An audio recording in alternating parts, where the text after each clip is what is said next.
Hello learners, welcome on commerce classes bye Jyoti Arora. So learners, आज की video में हम डिस्कस करने वाले हैं 12th क्लास की बिजनेस स्टडी की यूनिट नंबर 3 के टॉपिक के बारे में, that is external environment.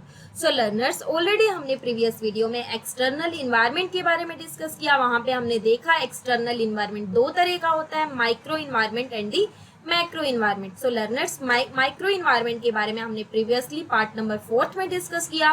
So learners, इस वीडियो में हम डिस्कस करने वाले हैं मैक्रो इन्वायरमेंट के बारे में। सो लर्नर्स, वीडियो को स्टार्ट करने से पहले अगर आप मेरे चैनल पे नए हैं, पहली बार मेरे चैनल को विजिट करें, then don't forget to like, share and subscribe for more videos. So let's we start. So learners, हमने ऑलरेडी देखा कि हमारा जो बिजनेस इन्वायरमेंट है दो तरह का होता है, internal environment and the external environment. External environment आगे चल के फिर दो तरह का होता है, micro environment and the macro environment. So learners, हमने प्रीवियस वीडियो में माइक्रो इन्वायरमेंट के बारे में डिस्कस किया कि ये हमारे इंडिविजुअल फर्म्स को अफेक्ट करता है, जैसे कि हमारे सप्लायर्स हैं तो हमें अफेक्ट करेंगे, हमारे कस्टमर है तो हमारी बिजनेस यूनिट को अफेक्ट करेंगे, हमारे कॉम्पिटिटर्स हैं तो हमारी बिजनेस यूनिट को अफेक्ट करेंगे। नेक्स्ट हम आज की वीडियो में हम डिस्कस करने वाले हैं मैक्रो यूनिट के बारे में, मैक्रो इन्वायरमेंट के बारे में। अगर ये फैक्टर्स अफेक्ट करते हैं तो किसी एक इंडिविजुअल फर्म्स को अफेक्ट नहीं करते, बल्कि एग्रीगेटली ऑल फर्म्स, ऑल इंडस्ट्रीज, सभी को ही अफेक्ट करते हैं। जैसे मैं अगर बात करूं तो मैक्रो इन्वायरमेंट हमारे 5 टाइप का होता है। मैक्रो इन्वायरमेंट को हम जनरल इन्वायरमेंट भी बोल सकते हैं, मैक्रो इन्वायरमेंट को। सो मैक्रो इन्वायरमेंट या जनरल इन्वायरमेंट की बात करें तो बेसिकली ये 5 टाइप्स का होता है। सबसे पहले हमारे पास फर्स्ट नंबर पे आएगा इकोनॉमिक इन्वायरमेंट। जैसे मैंने कहा, इकोनॉमी की कोई पॉलिसी में चेंज आया, गवर्नमेंट ने अपनी कोई पॉलिसी चेंज कर दी, तो ये हमारी जो इकोनॉमिक एनवायरनमेंट है, जैसे मैंने कहा इन्फ्लेशन बहुत ज्यादा हाई हो गया, प्राइजेस मेरे बिजनेस के अंदर है या प्राइजेस ऑफ गुड्स हैं मेरे बहुत ज्यादा हाई हो गए, तो किसी एक फर्म के लिए हाई नहीं हुए बल्कि सभी फर्म को इक्वली अफेक्ट किया, जो हमारे इकोनॉमिक एनवायरनमेंट है इसने। So A stands for aggregate which affects aggregately all firm। जो एग्रीगेट जितनी भी फर्म्स हैं, जितनी भी इंडस्ट्रीज हैं, सभी को हमारा अफेक्टेड करते हैं। जो फैक्टर्स वो होते हैं हमारे माइक्रो इन्वायरमेंट फैक्टर्स, और ये इन फैक्टर्स पे बिजनेस का कोई भी कंट्रोल नहीं होता। इसीलिए हमारे एक्सटर्नल इन्वायरमेंट को, मैक्रो इन्वायरमेंट को या जनरल इन्वायरमेंट को हम बोल सकते हैं अनकंट्रोलेबल इन्वायरमेंट या अनकंट्रोलेबल फैक्टर्स। सो अगर आपका क्वेश्चन आ जाता है बोर्ड में कि अनकंट्रोलेबल फैक्टर्स पे क्वेश्चन लिखो, तो आप micro environment and macro environment के बारे में, एक्सटर्नल इन्वायरमेंट के बारे में राइट डाउन कर सकते हैं। अगर इसी तरह से अगर हम बात करें सोशल इन्वायरमेंट, कोई भी सोसाइटी के अंदर कोई चेंज हुआ है, जैसे मैंने कहा सोसाइटी के अंदर अभी ट्रेंड जो चल रहा है मिनरल वाटर का चल रहा है, पीपल ज्यादा अवेयर हो चुके हैं, तो ये जो ट्रेंड है सिर्फ हमारे बिजनेस के को अफेक्ट नहीं किया, इसने सभी बिजनेस को इक्वली अफेक्ट किया, जो भी बिजनेस मिनरल वाटर्स वगैरह में डील कर रहे हैं। Next one is technological environment. अब टेक्नोलॉजी से रिलेटेड कोई चेंजेस आया है, जैसे पहले मैनुअली वर्क किया जाता था, अब कंप्यूटराइज्ड वर्क किया जाने लगा, तो किसी पर्टिकुलर फर्म को अफेक्ट नहीं करेगा बल्कि सभी के सभी बिजनेस यूनिट को इक्वली अफेक्ट करेंगे हमारे टेक्नोलॉजिकल चेंजेस। इसी तरह से मैंने कहा पॉलिटिकल इन्वायरमेंट है, कोई भी पॉलिटिक्स में चेंज हुआ या गवर्नमेंट की कोई पॉलिसीज में चेंज हुआ, गवर्नमेंट ने कोई चेंज की है, जैसे पहले एफडीआई गवर्नमेंट ने अलाउड कर दी, फिर उस पर बैन लगा दिया, फिर वापस से अलाउड कर दी, तो एफडीआई के कारण, फॉरेन डायरेक्ट इन्वेस्टमेंट के कारण भी जो हमारा है पॉलिटिकल, जो हमारी इन्वायरमेंट है, पॉलिटिकल कोई पॉलिसीज में चेंज होने से हमारे सभी फर्म्स को इक्वली अफेक्ट करता है हमारा पॉलिटिकल इन्वायरमेंट, ना कि किसी एक पर्टिकुलर यूनिट को अफेक्ट करेगा। इसी तरह से अगर हम बात करें लीगल इन्वायरमेंट, सो लीगल इन्वायरमेंट मैंने कहा कोई एक्ट है, गवर्नमेंट ने कोई हमारे बिजनेस यूनिट के लिए कोई एक्ट पास कर दिया, तो जैसे मैंने कहा कंपनी एक्ट है, तो ये कंपनी एक्ट ने सिर्फ किसी एक पर्टिकुलर कंपनी को अफेक्ट नहीं किया, अगर कंपनी एक्ट में चेंजेस हुआ तो सभी कंपनीज पे इक्वली अफेक्ट डालेगा हमारा legal environment. So let's one by one करके सभी हम इन्वायरमेंट्स के, मैक्रो इन्वायरमेंट के जितने भी फैक्टर्स हैं उनको डिस्कस करते हैं। सो सबसे पहले हमारा आएगा इकोनॉमिक इन्वायरमेंट। अगर हम बात करें इकोनॉमिक इन्वायरमेंट की, तो हमारे बेसिकली देश की इकोनॉमिक्स से रिलेटेड है। अगर कहीं भी देश की इकोनॉमिक्स में कोई भी चेंजेस आते हैं तो ऐसे चेंजेस हमारी बिजनेस यूनिट हैं, जितने भी हमारे एग्रीगेटली जितने भी फर्म्स हैं उनको इक्वली अफेक्ट करते हैं। इसीलिए बोलते हैं कि इकोनॉमिक इन्वायरमेंट को टाइमली स्कैन करना जरूरी है। जैसे ही हम इसको टाइमली स्कैन करेंगे तो हमें ये भी पता चल जाएगा कि हमारे बिजनेस के लिए कौन कौन सी अपॉर्चुनिटीज अवेलेबल हैं और हमारे बिजनेस को कौन कौन से थ्रेट्स अवेलेबल है। देखिए ऑब्वियसली अगर मैं इन्वायरमेंट को स्कैन करूंगी, मैं देखूंगी कि आसपास क्या चल रहा है, तो मुझे ये भी पता चलेगा कि हाँ मैं ये प्रोडक्ट प्रोड्यूस कर सकती हूँ, इस चीज की अपॉर्चुनिटी है। लेकिन मुझे ये भी पता चलेगा कि इसमें इस प्रोडक्ट को बनाने वाले कॉम्पिटिटर्स बहुत ज्यादा हैं, मुझे यहाँ पे कंपटीशन ज्यादा फेस करना पड़ेगा। तो कहीं ना कहीं मैं अपने थ्रेट्स को भी एनालाइज कर सकती हूँ। अगर मुझे टाइमली अपॉर्चुनिटीज का पता चल गया तो मैं अपॉर्चुनिटीज को क्या कर सकती हूँ, ग्रैब कर सकती हूँ। अगर मुझे थ्रेट्स का पता चल गया तो थ्रेट्स को क्या करा जा सकता है, टाइमली मिनिमाइज किया जा सकता है। So it is very important to timely scan the economic environment so that we can identify the opportunities or we can identify the threats. So we can grab the opportunities or we can minimize the threats को कम कर सके और opportunities को grab कर सके। अगर economic environment की बात करें तो इसके अंदर बेसिकली 3 तरह के एलिमेंट्स होते हैं। अगर आपसे क्वेश्चन पूछ लिया जाता है how many elements of economic environment, तो इकोनॉमिक इन्वायरमेंट के अंदर बेसिकली 3 एलिमेंट्स होते हैं, economic policies, economic system and economic condition. Economics policies की बात करें तो हमारे पास जो इकोनॉमिक पॉलिसीज है, बहुत सारी इकोनॉमिक पॉलिसी हमारी देश की गवर्नमेंट बनाती है। जैसे मैंने कहा टैक्सेशन पॉलिसी है, अगर टैक्सेशन पॉलिसी चेंज होगी तो ये भी हमारे बिजनेस को अफेक्ट करेगी। जैसे मैंने कहा पहले जो हमारी टैक्सेशन पॉलिसी थी हमारी अलग थी, उसके अंदर जीएसटी इंक्लूड नहीं था। लेकिन जैसे ही जीएसटी इंक्लूड हुआ तो इसने सभी बिजनेस यूनिट को बहुत ज्यादा अफेक्टेड किया। तो इसीलिए जरूरी है कि टाइम टू टाइम जो भी पॉलिसीज गवर्नमेंट बना रही है उसको देखना, उसको एनालाइज करना, उसको बिजनेस में अडोप्ट करना, लेके आना। इसी तरह से मैंने कहा इंडस्ट्रियल पॉलिसीज है। अब इंडस्ट्रियल पॉलिसीज में टाइम टू टाइम बहुत ज्यादा चेंजेस होते हैं। जैसे सबसे पहले इंडस्ट्रियल पॉलिसी 1948, 1947 के बाद हमारी 48, 51, 77, 50 हमारे बहुत सारे हमारे पास इंडस्ट्रियल पॉलिसीज आई और हर पॉलिसीज के अंदर कुछ ना कुछ अलग फोकस किया गया। तो इसीलिए कहता है कि हमारे बिजनेस यूनिट को कौन सी हमारी इंडस्ट्रियल पॉलिसीज है, इंडस्ट्रियल के अंदर क्या क्या चल रहा है, क्या उसके अंदर लाइसेंस लेने की रिक्वायरमेंट है, किस बिजनेस यूनिट को लाइसेंस फ्री किया गया। इसीलिए हमें बिजनेस के इकोनॉमिक एनवायरनमेंट को स्कैन करने की नीड रहती है।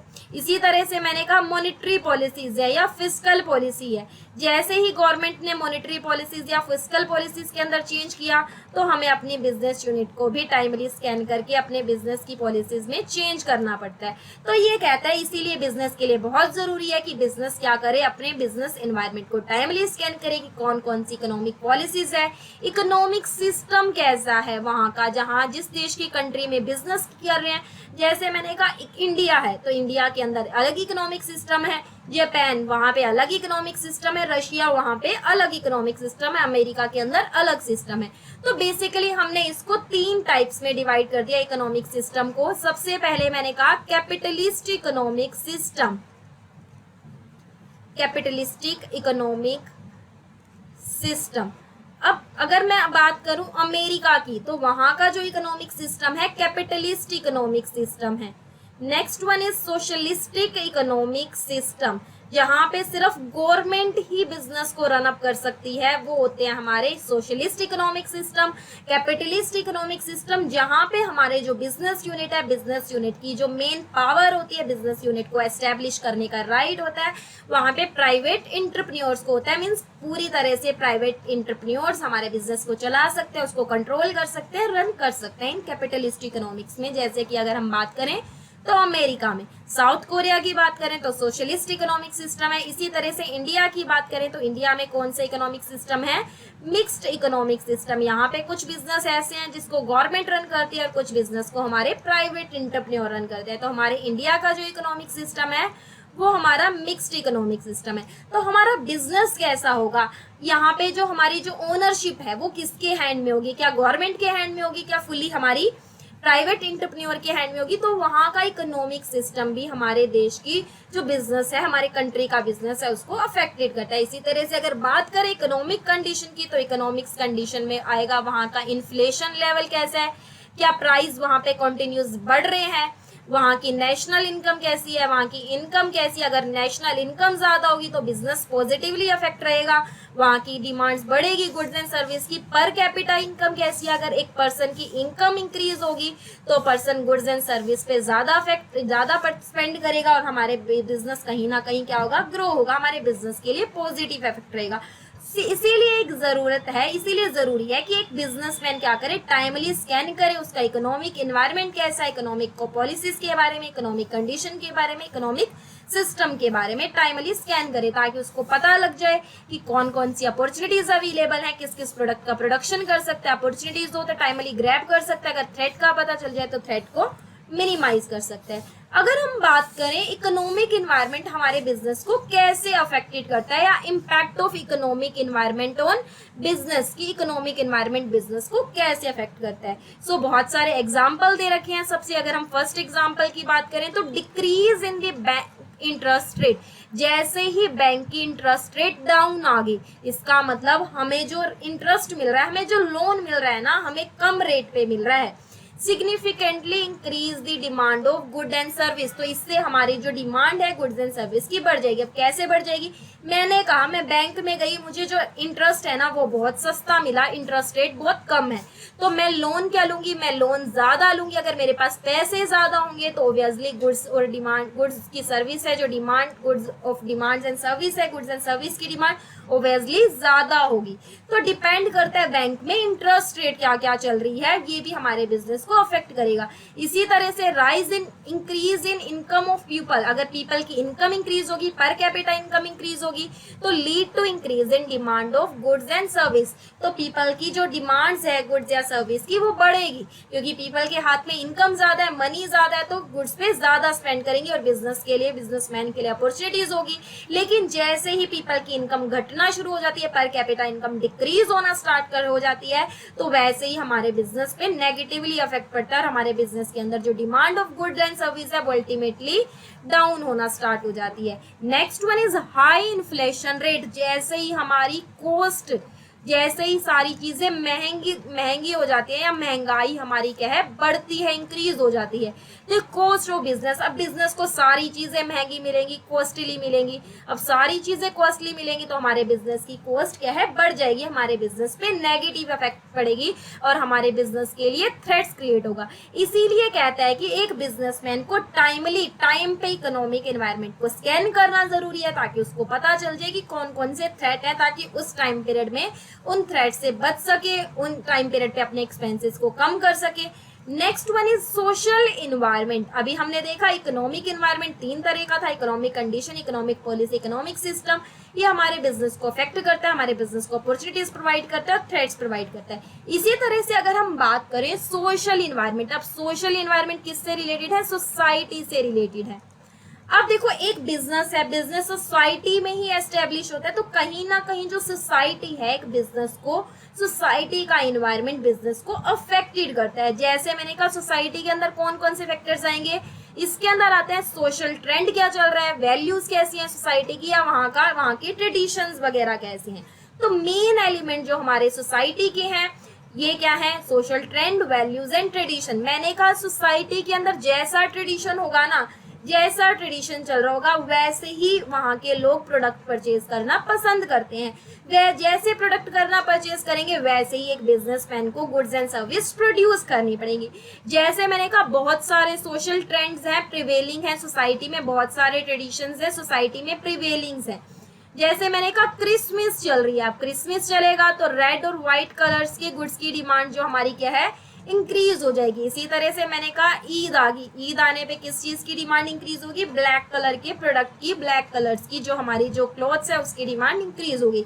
इसी तरह से दिवाली आ गई, दिवाली का ट्रेडिशन है तो ज्यादा लोग फायर क्रैकर्स की डिमांड बढ़ जाएंगी। तो कहता है कि सोसाइटी के अंदर ट्रेडिशन क्या चल रहा है, कौन से फेस्टिवल चल रहा है, वो भी हमारे बिजनेस को, एक बिजनेसमैन को टाइमली स्कैन करना चाहिए ताकि उसी के अकॉर्डिंग सोसाइटी की डिमांड्स के अकॉर्डिंग ही गुड्स को प्रोड्यूस कर सके। इसी तरह से अगर वैल्यूज की बात करें, then values means the moral principles prevailing in the society, moral principles prevailing in society.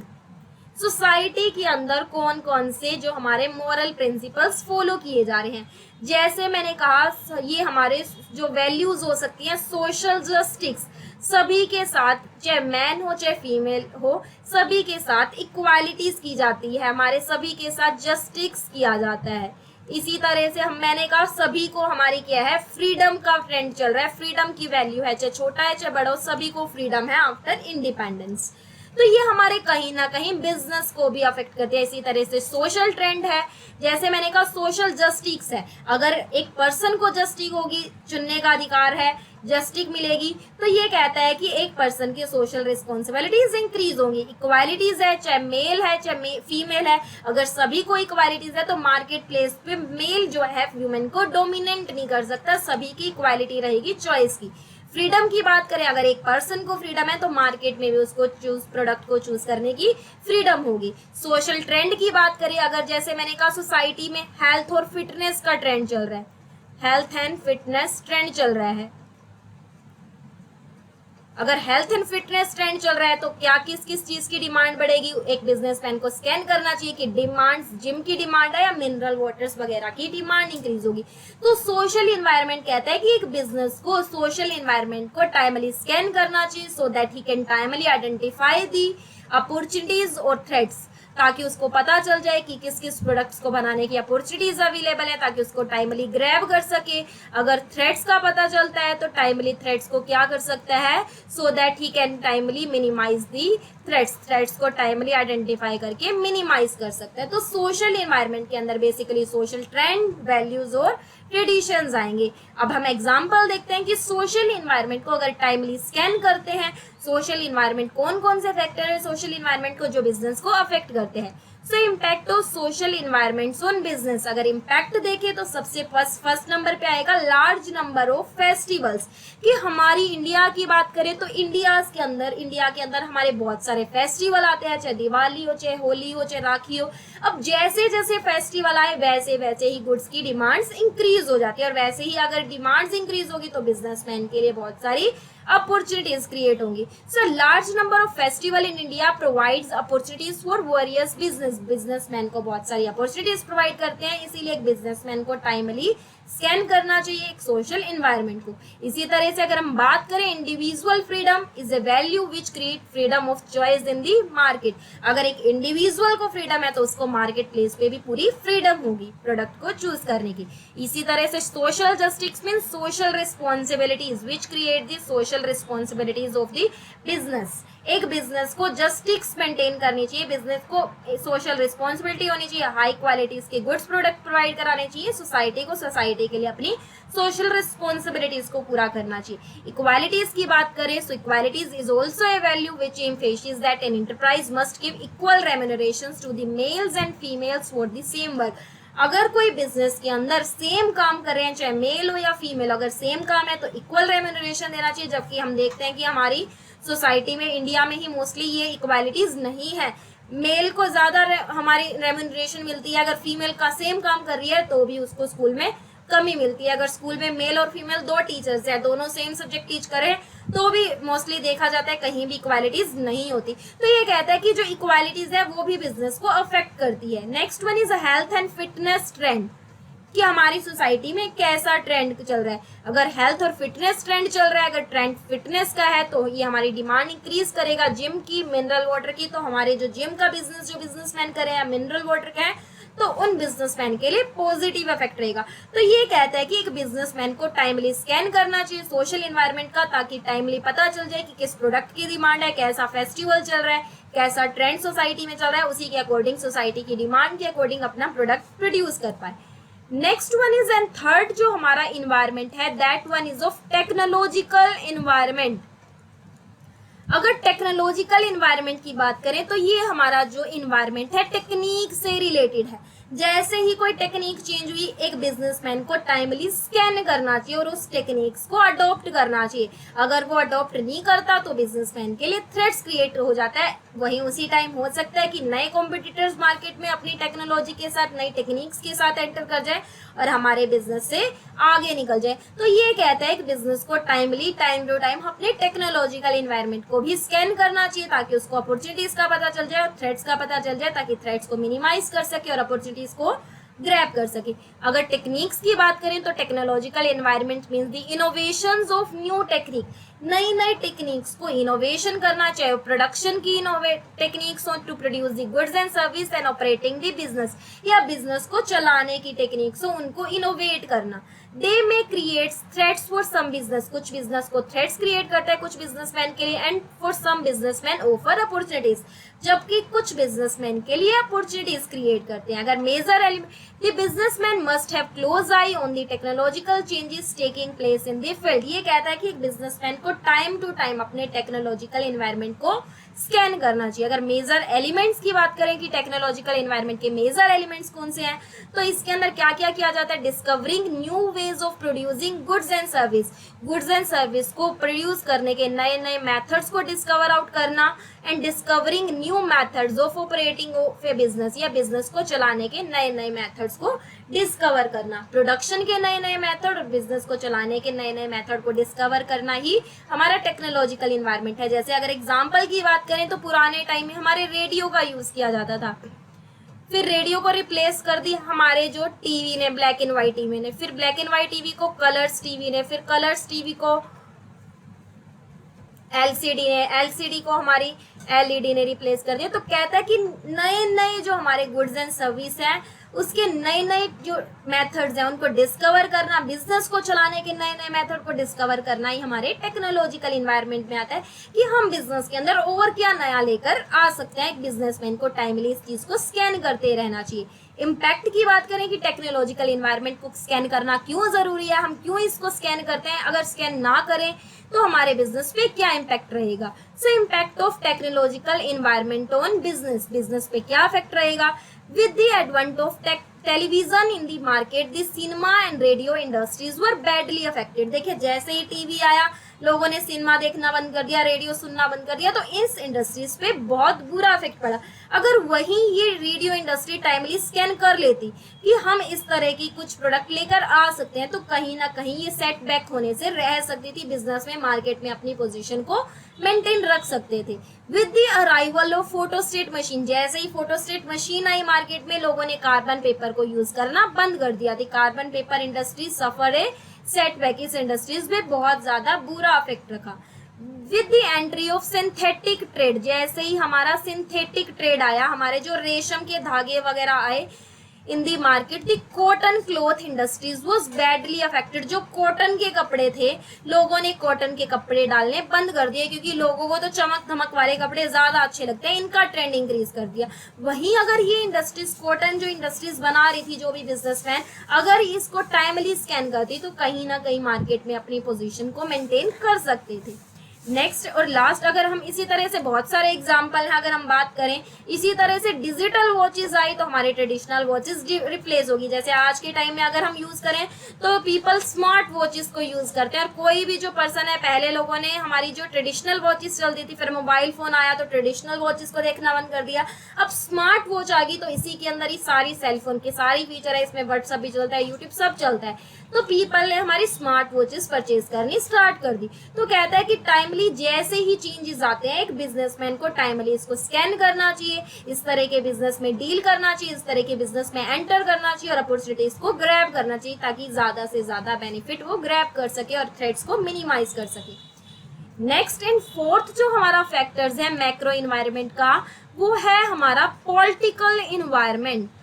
कि पॉलिटिकल, कोई भी पॉलिटिक्स की जो हमारी गवर्नमेंट की पॉलिसीज है उसमें कोई चेंज होता है, गवर्नमेंट के एटीट्यूड में कोई चेंज होता है, गवर्नमेंट की कोई पॉलिसीज में चेंज होता है, तो ये भी बिजनेस को अफेक्टेड करता है। कौन कौन से फैक्टर्स हैं?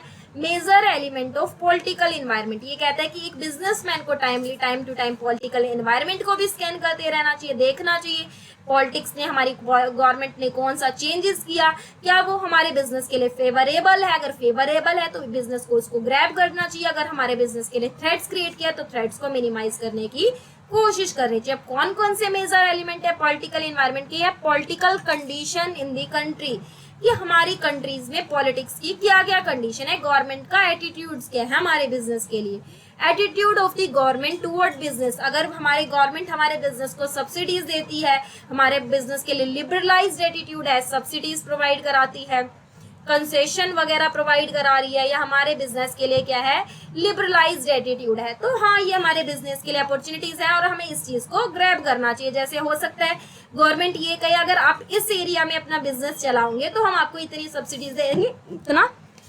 कंसेशन देंगे, लेकिन हो सकता है, लेकिन हमारे बिजनेसमैन क्या है, इसी तरह से मैंने कहा peace in the countries, one is peace of the country, कि हमारी कंट्री में कैसी कंडीशन है, पीस है या नहीं है, ये भी हमारे बिजनेस को अफेक्टेड करता है। अगर जैसे मैंने कहा मैं एक कंट्री में चली गई, वहाँ पे बिजनेस के अंदर बिल्कुल भी पीसफुल सिचुएशन नहीं है, वहाँ पे हमेशा वॉर वगैरह होते रहते हैं, तो ये हमारे बिजनेस को बहुत ज़्यादा अफेक्टेड करता है, वहाँ के साथ इंपोर्ट एक्सपोर्ट अलाउड नहीं है, तो कहीं ना कहीं उस कंट्री के अंदर कितनी पीस की सिचुएशन है, वहाँ का इन्वायरमेंट कैसा है, हमारे बिजनेस को कितना सपोर्ट करता है, ये भी हमारे बिजनेस को अफेक्टेड करता है। इसी तरह political stability in the country, हो सकता है एक गवर्नमेंट हो, उसने एक बिजनेस के लिए पॉलिसी बनाई हो कि बिजनेस को इस तरह का बिजनेस एस्टेब्लिश करने पे इतना कंसेशन दिया जाएगा, और फिर नई गवर्नमेंट आई उसने अपनी पॉलिसीज बनाई, फिर अलग गवर्नमेंट आई उसने अलग पॉलिसीज बनाई, तो कहता है पॉलिटिकल स्टेबिलिटीज भी हमारे बिजनेस को अफेक्ट करते हैं। अगर पॉलिटिकल इनस्टेबल है तो हमारे बिजनेस के लिए नेगेटिवली अफेक्ट करती है, हमारे बिजनेस के लिए नेगेटिव जो रिजल्ट होती है लेकर आती है। टाइप्स ऑफ गवर्नमेंट, हमारे यह गवर्नमेंट कैसी है, क्या वो सिंगल पार्टी गवर्नमेंट है या मल्टीपल पार्टी गवर्नमेंट है, ये भी हमारे बिजनेस को अफेक्टेड करती है। इसी तरह से आइडियोलॉजी कैसी है of the various political party, government का एटीट्यूड कैसा है, गवर्नमेंट की थिंकिंग कैसी है हमारे बिजनेस के लिए, क्या लिबरलाइज्ड है या स्टिग्नेंट एटीट्यूड है या बहुत ज़्यादा कठोर एटीट्यूड है हमारे बिजनेस के लिए, ये भी हमारे बिजनेस को अफेक्टेड करता है। तो कहता है अगर हम एग्जाम्पल्स की बात करें, impacts of political environments on business, कि कौन कौन से ऐसे एग्जाम्पल हैं जिससे हम बता सकते हैं कि पॉलिटिकल इन्वायरमेंट बिजनेस को अफेक्टेड करता है। अगर आपके माइंड में इससे अलग कोई एग्जाम्पल हो तो आप इससे अलग एग्जाम्पल भी दे सकते हो। जैसे अगर हम बात करें इन 1977 हमारी जो देश के अंदर गवर्नमेंट थी वो थी जनता गवर्नमेंट, उसकी जो हमारी सरकार थी जनता सरकार थी, उसने जो अडॉप्ट किया था, adopted a stagnant attitude toward the multinational companies, जो एमएनसीज कंपनी थी उसके लिए बहुत ज़्यादा स्टिग्नेंट एटीट्यूड अडॉप्ट किया, मीन्स उसने एमएनसीज को अलाउड नहीं किया। इसीलिए जो हमारे देश की बहुत सारी एमएनसीज थी like Coca Cola, IBM had to ignore India, उन्हें देश को छोड़ के जाना पड़ा। ठीक है, फिर नई गवर्नमेंट आई 1991 में, हमारी लिबरलाइजेशन LPG का कंसेप्ट इंट्रोड्यूस किया, डॉक्टर जो हमारे मनमोहन सिंह थे जो हमारे प्राइम मिनिस्टर जी, उन्होंने MNCs को अलाउड कर दिया, MNCs for investment in India. This led to the opening of the door of the Indian market for the MNC, फिर से वापस हमारे देश के अंदर MNCs आ गई। Consequently the Coca Cola enter the Indian market once again. तो हमारे देश का बिजनेस कैसा होगा, एक बिजनेस के लिए क्या अच्छी सिचुएशन है, क्या उसको सब्सिडीज दी जाएगी, क्या उसको कंसेशनल दिया जाएगा, वो डिपेंड करता है वहाँ की गवर्नमेंट का एटीट्यूड कैसा है। अगर गवर्नमेंट का एटीट्यूड बिजनेस के लिए फेवरेबल है तो बिजनेस के लिए अपॉर्चुनिटीज होगी, लेकिन अगर गवर्नमेंट का एटीट्यूड बिजनेस के लिए थ्रेट्स क्रिएट किया कर देता है, अगर स्टिग्नेंट है तो कहीं ना कहीं बिजनेस के लिए थ्रेट्स की बात है। तो एक बिजनेसमैन को टाइमली स्कैन करना चाहिए कि पॉलिटिकल इन्वायरमेंट कैसा है, उसी के अकॉर्डिंग अपने बिजनेस ताकि टाइमली अपने अपॉर्चुनिटीज को ग्रैब कर दे और थ्रेट्स को मिनिमाइज कर दे। It was only because of political interest that Hyderabad came to known as the सैदराबाद। Cyberabad भी बोल सकते हैं हम, हैदराबाद को साइबर। अब देखो हैदराबाद की अगर हम बात करें तो हैदराबाद में जो ITs कंपनी हैं बहुत ज़्यादा एस्टेब्लिश हैं। In other words it came to be recognised as a centre of IT information technology का जो कंप्यूटर जो एजुकेशन है वहाँ पे बहुत ज़्यादा है, इसीलिए जो IT का मेन सेंटर कहा जाता है हैदराबाद को, इसीलिए वहाँ पे बहुत सारी IT कंपनी एस्टेब्लिश की गई और गवर्नमेंट का वहाँ पे क्या है पॉजिटिव एटीट्यूड है आईटी कंपनीज के लिए। Next one is the legal environment. अब देखो लीगल एनवायरनमेंट भी बिजनेस को बहुत ज्यादा अफेक्ट करता है। लीगल एनवायरनमेंट में क्या क्या आएगा, जितने भी एक्ट पास किए हैं all act passed by the government. जैसे मैंने कहा सपोज कंपनी एक्ट, अब पहले कंपनी एक्ट अलग था, उसके रूल रेगुलेशंस कंपनी के अलग अलग थे, लेकिन जैसे ही कंपनी एक्ट नया आया, अगर रिसेंट कंपनी एक्ट की बात करें 2013, उसके रूल रेगुलेशन थोड़े से अलग हैं। तो हमारे बिजनेस पे डायरेक्टली और इनडायरेक्टली इन सभी एक्ट्स का भी इफेक्ट पड़ता है कि गवर्नमेंट ने कौन सा एक्ट पास किया। अब पहले एक्ट अलग था तो बिजनेस के लिए अलग जो प्रोविजन रहते थे इनको फॉलो करना, लेकिन जैसे ही इन एक्ट्स में चेंज होता है तो बिजनेसमैन को टाइमली इन सभी एक्ट्स को स्कैन करना पड़ता है। जजमेंट्स ऑफ कोर्ट, कोर्ट ने क्या जजमेंट दिया, अगर कोर्ट ने नया कानून बनाया, नई जजमेंट दिया, तो बिजनेसमैन को टाइमली इसको स्कैन करना चाहिए, इसको एनालाइज करना चाहिए। डिसीजंस टेकन्स बाय वेरियस कमीशन, अगर हम बात करें कंज्यूमर प्रोटेक्शन काउंसिल तो उसकी बहुत सारी कमीशन है। जैसे ही हमारी कमीशन कोई डिसीजन नया ले लेती है तो हमें उसी डिसीजंस को फॉलो करना पड़ता है। इसीलिए बिजनेसमैन को टाइमली स्कैन करना चाहिए कि कौन से कोर्ट ने नया डिसीजन पास किया है, कौन सा नया डिसीजन लिया, कौन सा नया एक्ट पास किया, and the agency passed by the centre, state and the local level. It may have either positive और नेगेटिव अफेक्ट ऑन बिजनेस, या तो बिजनेस पे पॉजिटिव अफेक्ट डालेंगे या बिजनेस पे नेगेटिवली अफेक्ट डालेंगे। इसीलिए बिजनेसमैन को टाइमली स्कैन करना चाहिए। अगर पॉजिटिव है तो इसको टाइमली ग्रैब कर सके, अगर हमारे नेगेटिव इम्पैक्ट पड़ने वाले हैं तो थ्रेट समझ के इनको टाइमली क्या कर सके, मिनिमाइज कर सके। इसीलिए एक बिजनेसमैन को टाइमली अपने चाहे इकोनॉमिक एनवायरनमेंट हो, चाहे पॉलिटिकल हो, चाहे सोशल हो, चाहे लीगल हो, चाहे टेक्नोलॉजिकल हो, अपने सभी तरह के इन्वायरमेंट को स्कैन करना चाहिए।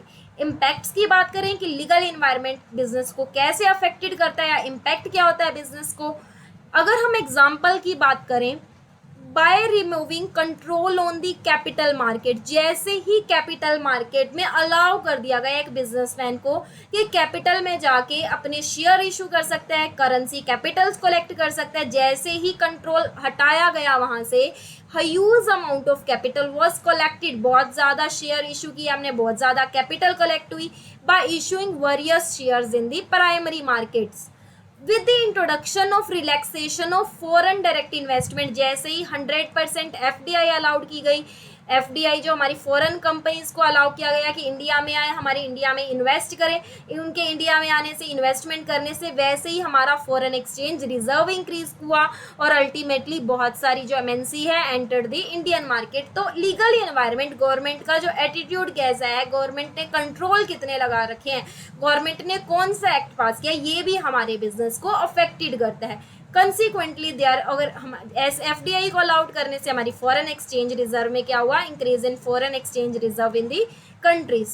तो एक बिजनेसमैन को टाइमली स्कैन करना चाहिए, चाहे उसका इकोनॉमिक इन्वायरमेंट हो, चाहे उसका पॉलिटिकल इन्वायरमेंट हो, चाहे टेक्नोलॉजिकल इन्वायरमेंट हो, सोशल इन्वायरमेंट हो, चाहे इकोनॉमिक इन्वायरमेंट हो। So the businessman timely scan the economic, political, social, technological and the legal environment. अगर टाइमली स्कैन करेगा तो अपॉर्चुनिटीज को ग्रैब कर सकता है, इन शॉर्ट अगर उसको थ्रेट्स का पता चलेगा तो थ्रेट्स को मिनिमाइज कर सकता है। सो लर्नर, आपको वीडियो कैसी लगी मुझे कमेंट बॉक्स में लिख के जरूर बताएं। Don't forget to like, share and subscribe for more videos. Look dream, believe in yourself and definitely you can achieve your goal one day. Be smile.